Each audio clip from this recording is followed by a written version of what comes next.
नमस्कार, माझं नाव विलास पांढरे आणि गेली 13 वर्षापासून मंचर भीमाशंकर रोड पळष्टिका या ठिकाणी घोडेगावजवळ अनाथ निराधार मुलांचं संगोपन केंद्र त्या ठिकाणी कार्यरत आहे, सह्याद्री बालगृहाच्या नावाने।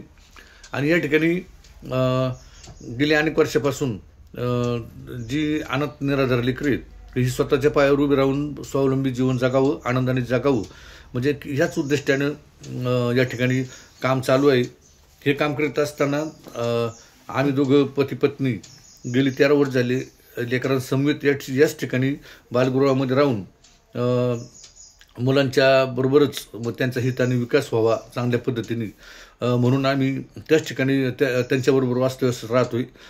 या कार्याला समाजाकडून सुद्धा अनेक लोकांचं एक छान प्रकारे एक सहकार्य असतं आणि संस्थेचं काम केवळ एक संस्था चालवायची म्हणून चालवायचं नाही, तर माझी सगळी परिस्थिती सगळी माहिती काम करण्याची, मी कसं काम करतो, माझी बायको कशी काम करते।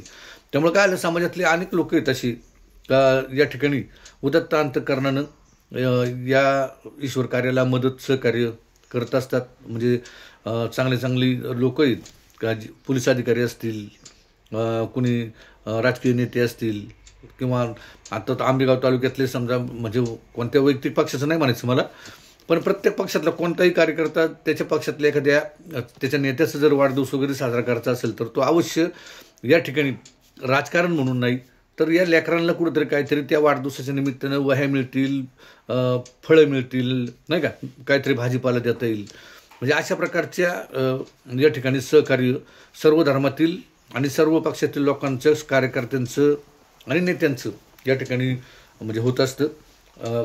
काम फार चांगल्या पद्धतीने चालू आहे आणि हे काम करत असताना आत्तापर्यंत अनेक मुलं स्वतःच्या पायावर शिक्षण घेऊन छानपैकी उभी राहिलेली आहेत, स्वावलंबी होऊन चांगले आनंदाने जीवन जगतात। बरीचशी मुलं कंपनीत कामाला लागलीत ITI होऊन, आणि ITI या ठिकाणी आपल्याला जो काही सगळा ITIचा खर्च केला जातो तर ते आपले नारायणगावचे आदरणीय कायदेसोशी तात्यासाहेब गुंजाळ यांचे चिरंजीव जितेंद्र भाऊ गुंजाळ हे ज्यावेळेस या ठिकाणी बालगृहामध्ये आले होते तर त्यावेळेस त्यांनी हे सगळं आपलं काम पाहिल्यानंतर त्यांनी मला सांगितलं होतं की सर, का तुम्ही एक काम करा, इथली जी मुलं 10वी झालेली असतील ते आमच्याकडे पाठवा, आपण त्यांना मस्तपैकी छानपैकी एक ITIचा कोर्स करू का, ज्या माध्यमातून ही मुलं लवकर शिकतील आणि लवकरात लवकर ती कामाला लागतील, स्वतःच्या पायावर उभं राखतील। आणि त्याच्याबरोबर त्यांच्याबरोबर त्यावेळेस तेथील म्हणजे एकदम छान प्रकारचा स्वभाव असलेले सुभाष आंद्रे सर ते सुद्धा होते। त्यांनी मला सांगितलं का पांढरे सर, वैयक्तिक या लेकरांकडे मी माझी लेकरं म्हणून मी लक्ष देईल, आणि त्या पद्धतीने तुम्हाला सांगतो आदरणीय जितेंद्र साहेब गुंजाळ आणि त्यांचे प्राचार्य माननीय आंद्रे सर यांनी फार मोलाचं सहकार्य केलेलं आहे आणि अजूनही करत आहेत, कारण आता जवळजवळ 7 ते 8 वर्ष झाली आमची लेकरं, बालगृहातली लेकरं सगळी ज्यावेळेस त्या म्हणजे तिथं जातात जैन पॉलिटेक्निकला पुरणला, तर त्यावेळेस सगळा जो काही खर्च येणे जाण्याचा खर्च असो किंवा शाळेतला काही फी असो, तर हे सगळे तिथले संस्था भरते। वेळप्रसंगी आंध्र सरही भरतात आणि वेळप्रसंगी तिथली कर्मचारीसुद्धा भरत असतात, म्हणजे फार चांगल्या पद्धतीने मुलांकडे लक्ष दिलं जातं। आणि म्हणूनच ती मुलं आज पाहिली तर ती कंपनीमध्ये कामाला लागलेली आहेत, बरेचशी मुलं लागलीत कामाला। त्यानंतर एक मुलगा आता डेक्कनला पायलट आपल्या बालगृहातला मुलगा आहे, त्या जो 10वीला आंबेगाव तालुक्यामध्ये आदरणीय आंबेगाव तालुक्याचे भाग्य विद्यार्थी दिलीपरावजी वळसे पाटील साहेब आहेत, तर त्यांचं या ठिकाणी हायस्कूल आहे आंबेगाव सतला। तर त्या ठिकाणी आंबेगाव सतला असताना सुद्धा मला माझ्या माहितीनुसार 92% काहीतरी 87 पॉईंट मार्क पडून रिंकू हा त्या ठिकाणी पहिला नंबर आला होता 10वीला असताना, आणि त्यावेळेस दुसरा आणि तिसरा नंबरसुद्धा आपल्याच बालगृहातला आला होता। तर तो जो रिंकू ज्यांनी साहेबांच्या हायस्कूलमध्ये 10वीपर्यंत शिक्षण घेतलं, तर एक म्हणजे माझ्या दृष्टीने समाजातल्या सर्व लोकांच्या दृष्टीने का ज्यांनी या ठिकाणी सहकार्य केलं, येऊन हे काम पाहतात, सगळ्यांना एक आनंदाची बाब अशी का आज तो रिंकू पुण्याला डेक्कनला पायलट प्रशिक्षण घेतोय आणि भविष्यामध्ये तो एक चांगला पायलट म्हणजे वैमानिक होण्याची पावलं त्या दिशेने चाललेली आहेत। आणि याचं सगळं काही यश प्रथमतः त्याला कारण तो जिद्दीवर शिकला.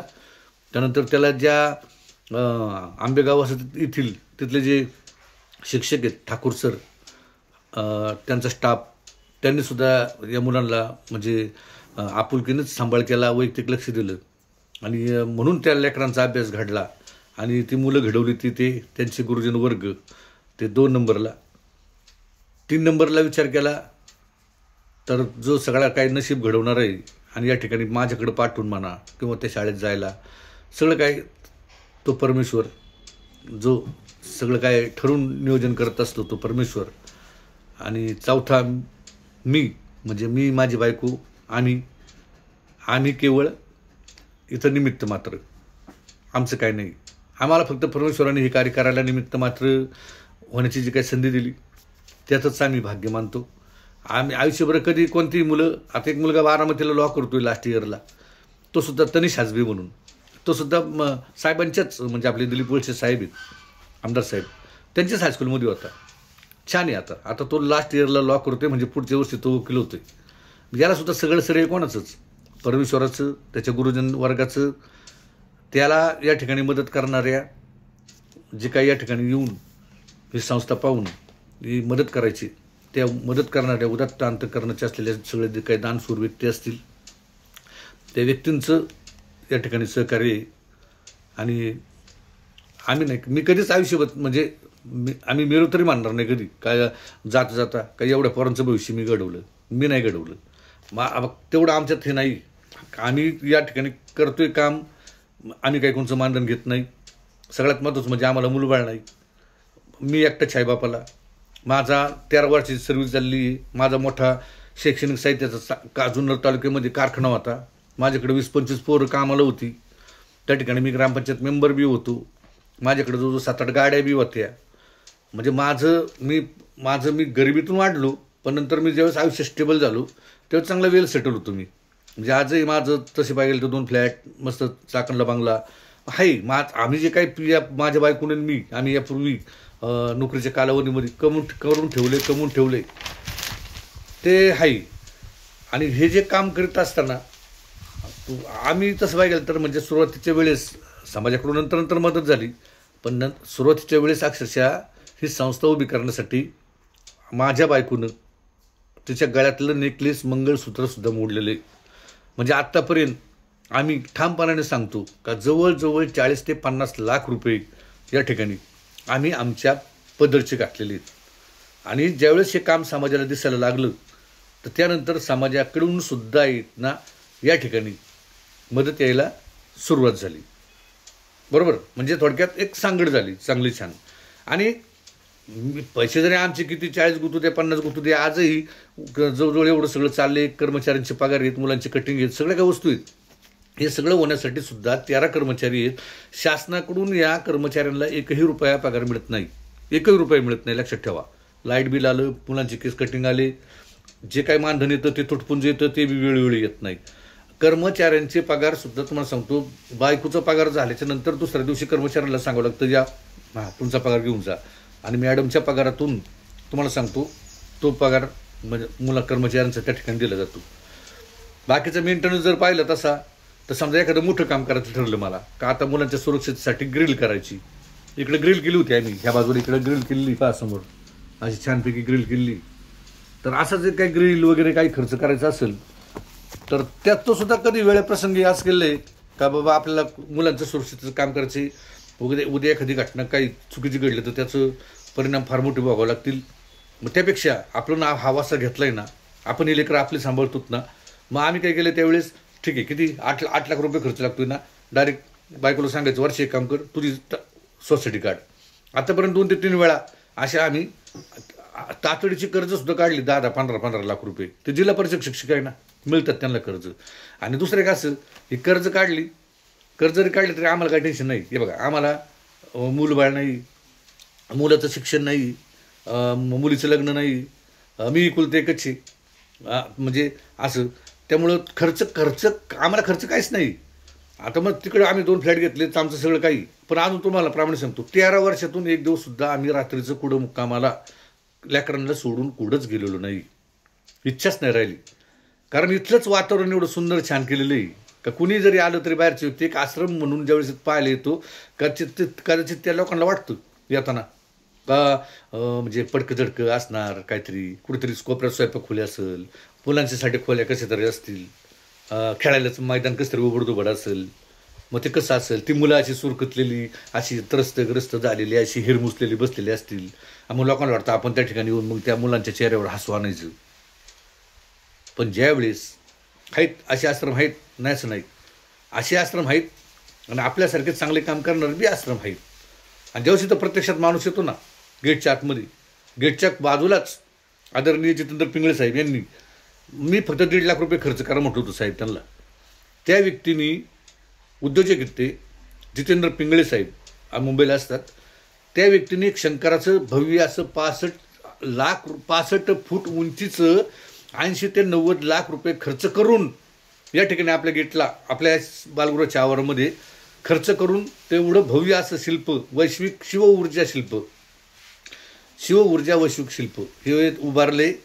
आणि साधारण 2 ते 3 महिन्यापूर्वी या ठिकाणी जवळजवळ त्या कार्यक्रमाला 20 ते 25 लाख रुपये खर्च करून तो कार्यक्रम एकदम असा इतका छान कार्यक्रम केला त्यावेळेस म्हणजे परिसरातले जेवढे सगळे नामदार म्हणजे सगळे मोठे मोठे नामांकित लोक होती, सगळा जनसेवा होता, सगळा परिसर आला होता, सर्वसामान्य लोक, शेतकरी वगैरे सगळे या कार्यक्रमाला आले होते. अतिशय सुंदर असा कार्यक्रम झाला. सुरुवातीला ते शिल्पही आतमध्ये आल्याच्या नंतर मस्त की 3 गाय आहेत, त्या 3 गायांचा गोठा आहे, म्हणजे एका बाजूला धर्म आहे देव आणि दुसऱ्या बाजूला गोमाता आहे. आणि त्याच्यानंतर आतमध्ये आल्याच्यानंतर पटांगण दिसल, पटांगणांमध्ये एकदम छान छान मस्त की खेळणी दिसतील. त्याच्या पुढे आल्यानंतर तुम्हाला असे राजहंस मस्तपैकी 7-8 ते तुम्हाला स्वागत करताना दिसतील. आणि राजहंसाच्या बाजूला पाहता पाहता त्याच्या मागच पाहिलं तर तुम्हाला नकळत आवाजानं तुमची नजर जाईल तर त्या ठिकाणी 4-5 ससे तुम्हाला बागडताना दिसतील. म्हणजे एवढं सुंदर वातावरण आहे. सगळी फुलझाडांनी नटलेला परिसर आहे, आजूबाजूला झाडे छानपैकी, कुठेतरी नजर गेली तर तुम्हाला एखादं फुलपाखरू असं मस्तपैकी रंगीत फुलपाखरू, दुर्मिळ फुलपाखरू तुम्हाला असं पाहताना, तुम्हाला असं उडताना, असं खेळताना दिसेल, झाडावर बसलेलं दिसेल. वडाच्या झाडाजवळ गेलं तर वडाच्या झाडाची सावली दिसेल आणि त्या वडाच्या झाडावर मस्त की उन्हाळ्याच्या वेळेस झोपायसाठी केलेलं एक छानपैकी तुम्हाला असं घर एक दिसेल मस्तपैकी, का त्याच्यावर मी झोपतो कारण वड तासाला 400 ते 450 किलो ऑक्सिजन आउटपुट करतं. आणि मी त्या ठिकाणी झोपल्याच्या नंतर मला 1 तासात तिथं तेवढा ऑक्सिजन मिळतो मला, म्हणजे ICUमध्ये कसा पेशंटला मिळतो तसा मिळतो मला, तेवढं समाधान वाटतं. आतमध्ये किचन पाहिलं तर एकदम मस्तपैकी चुलीवरचा स्वयंपाक छानपैकी एकदम मस्त, चुलीवरची भाकरी, चुलीवरचं कालवण, चुलीवरचं बेसन, चुलीवरचा ठेचा, 1 नंबर, बटाट्याची भाजी छान एकदम मस्त. किचन झाले, किचनच्या बाहेर आल्याच्या नंतर पाहिलं मुलांचं भोजन कक्ष, एका टायमाला 100 मुलं मस्तपैकी बसलेली अशी एक मस्त भोजन व्यवस्था केलेली शांत. सगळ्यांनी पाहिल्यानंतर पाहतात अरे बापरे, खाली असं भव्य दिव्य, वर उंच, वर पंखे, हवा जायला जागा, खिडक्या, एकदम मोकळ्या वातावरणामध्ये, दबाव नाही, दडपण नाही, काय नाही, अशी मस्त मुलं छानपैकी जेवतात ना, तुम्हाला सांगतो काही विचारूच नका, मस्त छान. आणि त्याच्यानंतर इथं पटांगणात आल्यानंतर पटांगणी समोर शिर्डीचं साईबाबांची मस्त मोठं फोटो लावला आहे, त्याच्या समोर पॅसेज केला आहे. त्या पॅसेजला वर मुलं सावलीत राहावं म्हणून पुण्याचे वरिष्ठ पोलीस अधिकारी विजयराव तिकुळे साहेब यांनी एक दिवस मुलं सहज म्हटली, 15 तर आरती चालती, सकाळ संध्याकाळी काम करा, इथं शेड टाकून घ्या. साहेबांच्या मनात आलं, साहेबांनी लगेच आपली बायको लताबाई यांच्या नावाने मस्तपैकी लगेच देऊन, त्यांचा ताईंचा बी वाढदिवस होता, काहीतरी 47वा वाढदिवस. मग ताईंच्या 47व्या वाढदिवसानिमित्त विजयकुमार टिकोळे साहेब वरिष्ठ पोलीस अधिकारी पुणे शहर यांनी केले 1.5 लाख रुपये मस्त करून पत्राचं शेड करून टाकलं छानपैकी मस्त.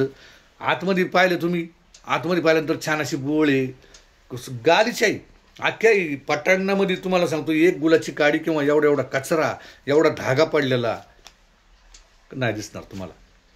त्यानंतर आतमध्ये गेल्यानंतर तुम्हाला सांगतो मुलांच्या खोल्या आहेत, खोल्यांमध्ये इमर्जन्सी लाईट तर सगळीकडेच आहेत, पण खोल्यांमध्ये 4 टुबा आहेत, 2 टुबा लाईटीवर, 2 टुबा इन्व्हर्टरवर, वर मस्त की 2 फॅन आहेत, 2 वर सिलिंग मोठे पंखे आउटपुटवाले, वरून ते गरम हवा सप्लाय करतं बाहेर. अशा 2 मुलांच्या खोल्या छान आहे, सुंदर आहे, अंतरायचं पांघरायचं, त्याला डबल बेड. कोणी कधी या, मला सांगून नका येऊ, फोन करून मला येऊच नका, अचानक यायचं, कधी यायचं, फक्त जास्त रात्र करू नका, म्हणजे नियमित. त्यामुळं कधी या, मस्त दिवसा 4, 5, 6 पाठ उठून आले तरी चालेल. कधी पटांगणामध्ये तुम्हाला आले तर तेवढी स्वच्छता, तेवढा टापटिप्पाना, तेवढं मुलांच्या खोल्या आवरलेल्या, सगळं काय छान दिसेल. कारण ते सुरुवातीपासून आहे. कोणी आल्याच्या नंतर मग आम्ही झाडाच्या तयारीत अजिबात नाही. आमच्याकडे कधी या, तुम्हाला ते पाहायला दिसेल. टी व्ही हॉलमध्ये गेल्याच्या नंतर तुम्हाला छानपैकी 2 टेबल टेनिसचे टेबल दिसतील. आणि त्या टेबल दिसल्याच्या नंतर तिथं पुण्यावरून 2 प्रशिक्षक आहेत. एक कॅम्प्युटरला आणि टेबल टेनिस शिकवायला येतात. आता जस्ट एल्गर कंपनी, एल्गर चाकणची, एल्गर केबल प्रायव्हेट लिमिटेड, त्यांनी मुलांचं आणि हे काम पाहिल्याच्या नंतर सॅमसंग कंपनीचा स्मार्ट टी व्ही 65 इंचीचा भव्य असा दिवाळीत सप्रेम भेट दिला मुलांना. घ्या, थिएटरचा आनंद घ्या. बारीक टी व्हीवर डोळे बारीक करून पाहता, मस्तपैकी मोठा टी व्ही दिलाय. मुलं आता छानपैकी, आणि मग टी व्ही त्यांनी दिला, मी मस्तपैकी एक साऊंड बार आणलाय. मी साऊंड बार आणलाय, एक बास बॉक्स आहे, साऊंड बार खाली लावलाय, बास मागे लावलाय. लावा थिएटर, मुलांना थिएटरचा इफेक्ट मिळाला आहे. आता छानपैकी लेकरं आहेत ना, अभ्यास वगैरे सगळी काय करून झाली, दमली बिमली ना, मस्तपैकी तिथं जाऊन असे बारीक नजर लावून त्याच्याकडे पाहत बसतात. नुसतं पाहण्याचा आनंद नाही, तर गाणं आलं ना तर त्यांना असं आनंदित होऊन जातं. ही लेकरं आहेत ना, या ठिकाणी हसत खेळत अशी मस्तपैकीत ना, अशी टुमटुमीत तुम्हाला गुडगुडीत असे. आश्रमात आल्याच्या नंतर आहे ना, बाहेर आश्रम व्याख्या, जी आश्रमाची व्याख्या ना आपण समजतो ती बाहेर. आतमध्ये आल्याच्या नंतर ज्यावेळी लेकरं तुम्ही पाहाल ना, तर अशी मस्तपैकी ना गुडगुडीत आहेत. चेहऱ्यावर पाहिले तर मस्तपैकी तेज आहे, डोळ्यात पाहिले तर नुसती नजर नाही, तर त्या नजरेमध्ये काहीतरी घेण्याचं आणि काहीतरी होण्याचं वेध आहेत. वेध प्रत्येकाला. पोरांना 35-40 पर्यंतचे पाठ आहेत. तुम्हाला सांगतो, शैक्षणिक दर्जा अतिशय चांगला आहे. आता एका कंपनीने मागं आपल्याला 15 कॅम्प्युटर दिलेत मुलांसाठी. पुण्यावरून त्यांचे शिक्षक येतात. ISF फाउंडेशन म्हणून कंपनी आहे पुण्याची. तर त्यांनी 15 कॅम्प्युटर सेट दिलेत, त्यांना कानातले दिले मुलांना. त्यांचे शिक्षक येतात शनिवार रविवार, आणि ते छानपैकी त्या मुलांना कॅम्प्युटर शिकवतात.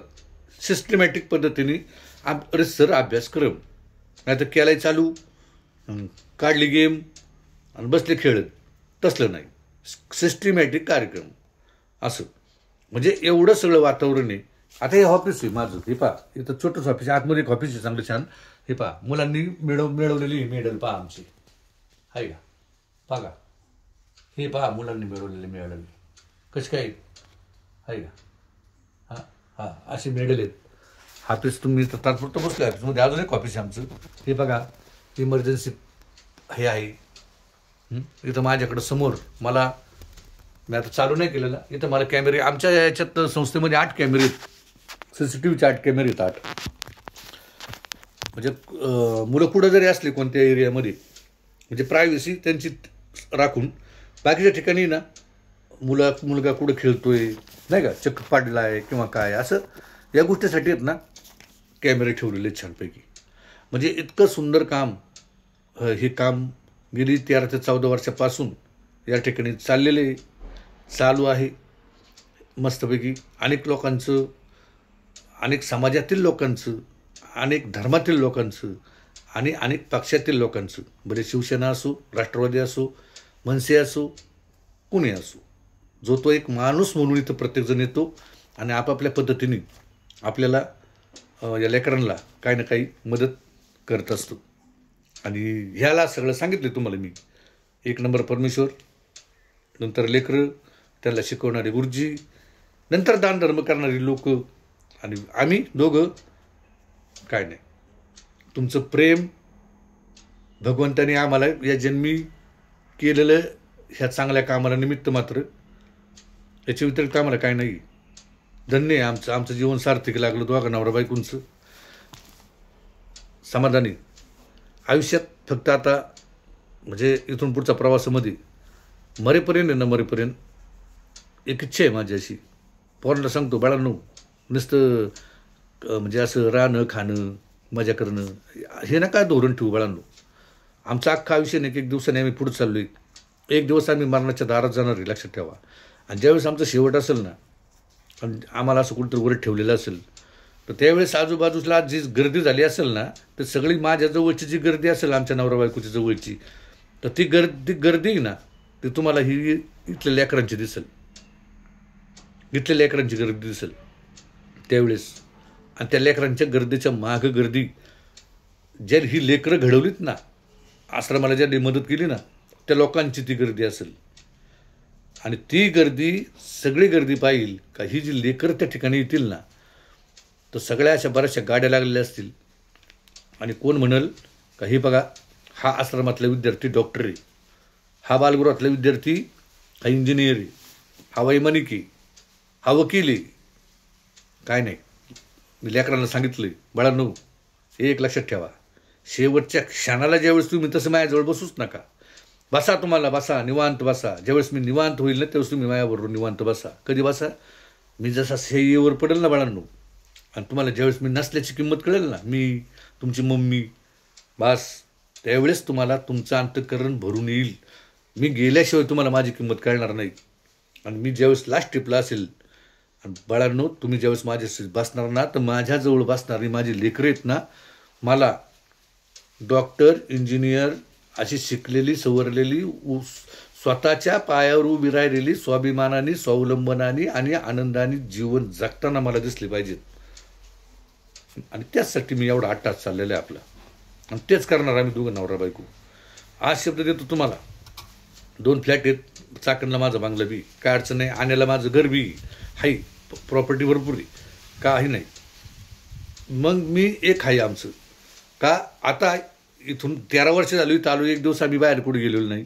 आणि यापुढे सुद्धा मी प्रभू रामचंद्राला जाहीर म्हणून सांगतो, आणि समाजातले जे काही माझ्यावर विश्वास ठेवून जे लोक या ठिकाणी येऊन ह्या लेकरांचं भविष्य घडवण्यासाठी जे काही मदत करत असतात, त्या सगळ्यांना मी प्रामाणिकपणे सांगतो का माझी जे काही शेवटची जी काही गाडी जाईल, प्रवासाचे शेवटचा प्रवास बिन तिकटाचा, तो माझ्या इथून आश्रमातून जाईल.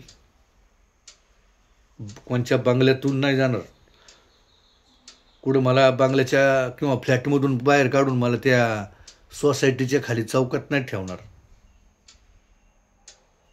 विलास पंडारे की जाएगी ना बारात, तो यहाँ से ही जाएगी और इन बच्चों के साथ जाएगी. आपके लिए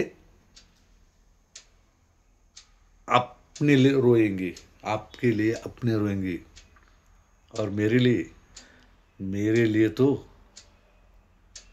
ये बच्चे रोएंगे. जास्त रडण्याला अर्थ माझ्या जगण्यामुळं असेल, त्या मुलांच्या रडण्याला अर्थ. अशा पद्धतीने हे काम चालू आहे.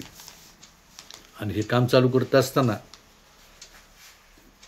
12 वर्षामध्ये 13 वर्षामध्ये मला जो जिल्हा महिला बालविकास पुणे, त्यानंतर तुम्हाला सांगतो हे जे महिला बालविकास अधिकारी आहेत, तुम्हाला सांगतो हे सगळे, या सगळ्यांनी मिळून बालविकास विभागाचा कसा बोजवारा वाजवलाय, अनाथ निराधार मुलांच्या भविष्याचं कसं वाटोळं केलंय. हे क्षेत्र आहेत ना, हे क्षेत्र मला वाटलं होतं कुठेतरी काहीतरी स्वच्छ असेल, कारण बालविकास म्हटलं जातं, पण अजिबात नाही. या बालविकास क्षेत्रामध्ये सुद्धा आहे ना खूप मोठ्या प्रमाणामध्ये भ्रष्टाचार चालू आहे, होतोय. तुम्हाला सांगतो इथं सुद्धा कामकाज म्हणजे आपण पाहतोय, ग्रामसेवक लेवलला, तलाठी लेवलला, साऱ्या दुनियेत पाहतोय. काही का नाहीतरी शासकीय अधिकारी करणारे ना, कोणचा असं एखादा असेल, एखादा का तो फक्त आहे ना लाच घेत नसेल. नाही तर सर्रास आहे ना, म्हणजे जसं एखाद्या कुत्र्याच्या तोंडाला रक्त लागल्यानंतर कसं ते रक्त चाटीतं, तसं यांच्या तोंडाला आहे ना ते हरामाची कमाई लागलेली ना अशी, मग ते तिकडंच ते पळतात, ते अशी अवस्था यांची झालेली. त्यामुळे हे बालविकास विभागाचे सुद्धा जो काय आमच्या क्षेत्रामध्ये जो कारभार चालला आहे ना, हा कारभार आहे ना अतिशय नीच प्रकारे चाललेला आहे. मी म्हणजे काही मुलांची मी वाटोळंच होतं, आयुष्याचं वाटोळंच होतं झालेलं पाहिलेली तुम्हाला मी जाहीर सांगतो. आणि मला बरेचसे काय अधिकारी मला असे म्हटलेले आहेत, म्हणजे कलाक पंढारे सर तुम्ही एक काम करा, फक्त तुम्ही तुमच्या संस्थेपुरतंच बघा, मस्तपैकी छान चालले तुमचं, चालू द्या. मग त्यांना मी सांगितलं, म्हटलं भावांनो हे काय मी बालगृह चालू केले काही काय दुकान नाही चालू केलेलं, मला पोट पाणीसाठी नाही चालू केलेलं म्हटलं. आज मी हे बघा म्हटलं, मी गरिबीतून गेलोय, मला गरिबीची जाण आहे. परमेश्वराच्या कृपेनं मला कुठेतरी बालगृह चालवायचे, माझ्या बायकोला नाही, आम्हाला मुलबाळ नाही, आम्हाला कुठेतरी लेकरांचं पालक व्हायचं होतं, मला अनाथ लेकरांचे आई बाप व्हायचं होतं. म्हणून आम्ही इथं पदरचे 50-60 लाख रुपये तर खर्च करून इथं आलेलो. आम्ही काही इथं धंदे कामवायला किंवा अनुदान लाटायला नाही आलेलो, इथं बसलेलो. तुम्ही लागले सांगायला आम्हाला, तुम्ही शांततेत करा, असे सुद्धा मला सल्ले मिळाले. तुम्हाला सांगतो, काही जण असे अधिकारी तुम्हाला सांगतो का, मी यांच्या विरुद्ध अनेक तक्रार अर्ज केलीत. तुम्हाला सांगतो, यांचे भ्रष्ट कारभार मी उघडकीस आणण्याचा प्रयत्न केला. तुम्हाला सांगतो उपायुक्त कार्यालयावर मिटिंग ठेवून तुम्हाला सांगतो का, मी पंधारे हा माणूस, बाकीचे संस्था चालक सगळे गप्प बसलेत मग गिळून, पण हे पंधराला हे म्हटले, हा जास्त आपल्या प्रशासनाच्या कामकाजात लक्ष घालतो म्हटले. एक काम करा म्हटले, याचं काय करा म्हटले, हा तिथल्या मुलांना, तिथली ते पंधराच्या बालगृहातली मुलं, त्यांना काळजी आणि संरक्षणाची गरज आहे, असं काहीतरी वातावरण तयार करा आणि तिथून ती मुलं उचला आणि दुसऱ्या आश्रमात नेऊन घाला आणि पडू दे म्हटले बंद. मग तो निरोप आल्यावर मी ते सांगितलं, मग ते मॅडमला म्हटलं, काय मॅडम मला काय फरक पडणार आहे म्हटलं, मला असं असं तुम्ही मला निरोप दिला आहे. बरं, ही मिटिंग आयुक्त कार्यालयात घडलेली मला कळली. उपायुक्त साहेबांनी माझ्यावर माझी संस्था बंद करायचा जो घेतलाय ना ठेका, तो उपायुक्त साहेबांनी घेतलाय का, तर त्यांना माझ्यामुळे त्रास व्हायला लागलाय, त्यांच्या प्रशासनाला असं झोमते, त्यांना त्रास व्हायला लागलाय. म्हणून ते आता माझी संस्था बंद करायला निघालीत. आणि ज्या संस्थेमध्ये, त्या काही संस्थेमध्ये तिथल्या कर्मचाऱ्यांनी मुलांवर लैंगिक अत्याचार केलेत. तुम्हाला सांगतो, अहो असे संस्था चालक, अशा संस्था आहेत ना, ह्या अधिकाऱ्यांनी ना चिरीमिरी घेऊन येत ना पाठीशी घातल्यात. संस्था चालकांवर कारवाई सुद्धा करते नाही. तुम्हाला सांगतो, यांचं काढायचं ठरलं ना तर यांचं लई. मी तुम्हाला आत्ताच सांगतो, आता हा माझा भाग भरपूर झाला आहे, अर्धा तास होत आलाय, मी थोडक्यात संपवतो. पण मी पुढच्या वेळेस ज्यावेळेस येईल ना, तर मी जिल्हा महिला बालकल्याण विभाग आणि ही बालगृह तुम्हाला सांगतो, माझ्यासारखी बालगृह प्रामाणिकपणे चालणारी बालगृह मीच नाही.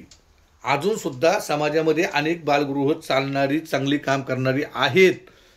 परंतु माझ्या बांधवांनो एक लक्षात ठेवा, अशी अधिकाऱ्यांच्या संगनमताने कृपेने अशी कितीतरी बालगृह आहेत. तुम्हाला सांगतो का, मी आजच्या मितीला आहे ना, आज 2-3 दिवसात कोणाला ऐकायला येतं त्या अधिकाऱ्याने मला येऊन इथं बसावं माझ्या तिथं समोर, नाही तर मला बोलावं तिथं, मला सांगावा कोणची नाही तर बस माझ्या गाडीत, मी तुला दाखवतो कोणची बालगृह कशी आहेत. कोंडवाडे तुरुंग करून ठेवलेत, मुलांना कोंडल्यासारखी अवस्था आहे. जी म्हणतात ना आपण काळजी आणि संरक्षणाची गरज, आणि ती बालकांना असणाऱ्या जे काही शासनाचे निकष आणि त्या निकषाप्रमाणे सुखसुविधा काही बालकांमध्ये काहीच नाही. तुम्हाला सांगतो काय नाही. अधिकाऱ्यांनी जायचं, भजे खायचे, चिवडा खायचा, मस्तपैकी पाकिट घ्यायचं आणि चांगला शहरा द्यायचं, निघून यायचे. असे यांनी धंदे चालवलेत. तुम्हाला सांगतो काय सांगायचे. आणि यांना कोणता पैसा पुरत नाही. अरे अनाथ निराधार लेकरांचं वाटोळं करून तुम्ही जर स्वतःचे प्रपंच करीत असाल ना, तर ह्या अधिकाऱ्यांना माझा आहे ना तळतळ, मी तुम्हाला चांगला तळतळ सांगतो, काय माहिती का, माफी असावी, मी एवढा निचाने वाईट नाही.